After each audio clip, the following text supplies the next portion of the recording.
సృష్టికర్త ఒక బ్రహ్మ, అతనిని సృష్టించినదొక అమ్మ.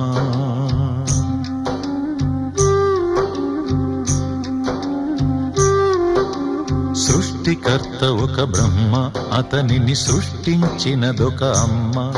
ఆ అమ్మకి తెలియని చిత్రాలు ఎన్నో, ఈ సృష్టిని స్తంభింపచేసే తంత్రాలు ఎన్నో. సృష్టికర్త ఒక బ్రహ్మ, అతనిని సృష్టించినదొక అమ్మ. సృష్టికర్త ఒక బ్రహ్మ, అతనిని సృష్టించినదొక అమ్మ.